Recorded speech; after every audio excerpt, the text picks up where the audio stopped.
হাওড়ার ফ্ল্যাট থেকে মহিলার দেহ উদ্ধার রহস্য। বেতায় তলায় ফ্ল্যাটে মহিলার ঝুলন্ত দেহ পাওয়া গিয়েছে। পাশের ঘর থেকে এক ছেলের দেহ উদ্ধারে আতঙ্ক ছড়িয়েছে।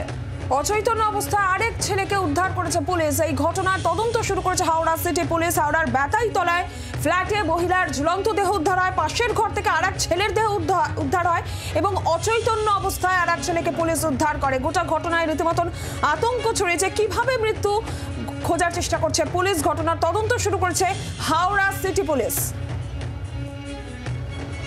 হাওড়ার ফ্ল্যাট থেকে মহিলার দেহ উদ্ধার, বেতাই তলার ফ্ল্যাট থেকে মহিলার ঝুলন্ত দেহ উদ্ধার, পাশের ঘর থেকে এক ছেলের দেহ উদ্ধার এবং অপর ছেলেকে অচৈতন্য অবস্থায় উদ্ধার করলো পুলিশ। ঠিক কি ঘটেছে, কি জানা যাচ্ছে? আর সরাসরি রয়েছেন দেবব্রত ঘোষ, আমাদের প্রতিনিধি, আরো বিস্তারিতভাবে জানাবেন। দেবব্রত, ঠিক কি জানা যাচ্ছে গোটা ঘটনায়? দেখো, এখনো পর্যন্ত কি কারণে এই ঘটনা সেটা পরিষ্কারভাবে জানা যায়নি। পুলিশ আধিকারিকরা, শিবপুর থানার পুলিশ আধিকারিকরা তারা তদন্ত শুরু করেছেন এবং যেটা জানা যাচ্ছে যে প্রদীপ ঝা, তিনি হাওড়া সিটি পুলিশের অফিসের একজন কর্মী। তিনি আজকে সন্ধ্যায় যখন তার বাড়িতে আসেন, ফ্ল্যাটে আসেন, ফ্ল্যাটে তিনি ধাক্কাধাক্কি করেও কেউ কিন্তু দরজা খোলেনি। তারপর পুলিশে খবর দেওয়া হয়, স্থানীয়রা তারা ছুটে আসেন, আবাসনের বাসিন্দারা।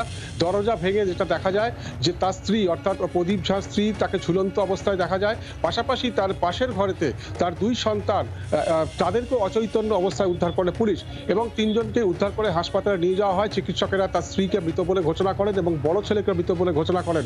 ছোট ছেলের অবস্থা আশঙ্কাজনক, তাকে একটি বেসরকারি হাসপাতালে নিয়ে যাওয়া হয়েছে, সেখানে তার চিকিৎসা চলছে। হাওড়া সিটি পুলিশের এক উচ্চপদস্থ আধিকারিক জানান, মানসিক অবসাদের কারণেই হয়তো এই ধরনের ঘটনা, সেটা খতিয়ে দেখা হচ্ছে, তদন্ত শুরু হচ্ছে। তবে কি কারণে এই ঘটনা এখনো পর্যন্ত পরিষ্কারভাবে জানা যায়নি। গোটা ঘটনায় চাঞ্চল্য ছড়িয়েছে ওই এলাকায় এবং প্রদীপ ঝা, তিনি দীর্ঘদিন ধরে হাওড়া সিটি পুলিশের অফিসের তিনি কাজ করছেন। আজকে সন্ধ্যায় এসে তিনি এই ঘটনা দেখেন। কিভাবে ঘটলো, কেন ঘটলো, সে ব্যাপারে কিন্তু এখনো পর্যন্ত প্রদীপ ঝা তিনি কিছুই জানাতে চাননি, কারণ তিনি এই ঘটনায় একেবারে শোকে হতবাক। যে আকস্মিক ঘটনা ঘটে গিয়েছে তাদের জীবনে, তাতে তিনি একেবারে কার্যত বাকরুদ্ধ।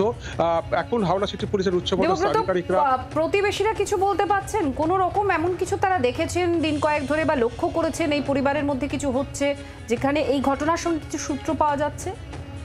দেখো, এখনো পর্যন্ত প্রতিবেশীরা তারা কিন্তু নিশ্চিতভাবে কিছু জানাতে পারছেন না এবং তাদের মধ্যে যে খুব একটা ঝগড়াঝাটি অশান্তি হতো সেটাও কিন্তু তারা কেউ দেখেননি, এমনটাই জানাচ্ছেন। এবং কীভাবেই ঘটনা ঘটলো তাতে তারা একেবারে বলা যায় যে হতবাক হয়ে গেছেন, কারণ এই ধরনের ঘটনা যে ঘটবে তারা কেউ বুঝতে পারেননি। এরা প্রত্যেকেই কিন্তু আবাসিকদের সাথে ভালোভাবে মেলামেশা করতেন।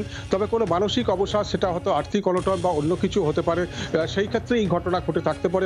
এবং নিজের দুই সন্তানকে হত্যার চেষ্টা করে আত্মঘাতী হয়েছে ওই মহিলা, এমনটাই জানা গেছে। তবে ছোট ছেলে, তার অবস্থা আশঙ্কাজনক, তাকে একটি হাসপাতালে চিকিৎসা করে নিয়ে যাওয়া হয়েছে এবং ওই মহিলা এবং তার বড় ছেলে, তাদেরকে দুজনকে মৃত বলে ঘোষণা করা হয়েছে। এবং হাওড়া সিটি পুলিশের উচ্চপদস্থ আধিকারিকরা তারা জানাচ্ছেন যে মৃতদেহ দুটি ময়নাতদন্তের জন্য পাঠানো হচ্ছে এবং পরে এই ঘটনা প্রদীপ ঝা, তাকেও জিজ্ঞাসাবাদ করা হবে। ঠিক কি কারণে এই ঘটনা ঘটলো তা খতিয়ে দেখা হচ্ছে। প্রদীপ ঝা কি বলছেন, তিনি এই গোটা ঘটনায় তার কি বক্তব্য এখনো পর্যন্ত জানা যাচ্ছে? এই বিষয়ে তিনি কিছুই জানাতে চাননি, কারণ এই যে ঘটনা ঘটেছে তাতে স্বাভাবিকভাবেই তিনি শোকাহত এবং তিনি এখনো পর্যন্ত এই বিষয়ে কিছু জানাতে চাননি এবং তিনি কথা বলার মতো অবস্থায় নেই, মানসিক অবস্থায় নেই এবং এমনটাই তিনি জানাচ্ছেন। তবে হাওড়া সিটি পুলিশের উচ্চপদস্থ আধিকারিকরা তারা ঘটনাস্থলে গিয়েছেন, তারা তদন্ত শুরু করেছেন এবং কিভাবেই ঘটনা ঘটলো, কেন ঘটলো তা খতিয়ে দেখা হচ্ছে।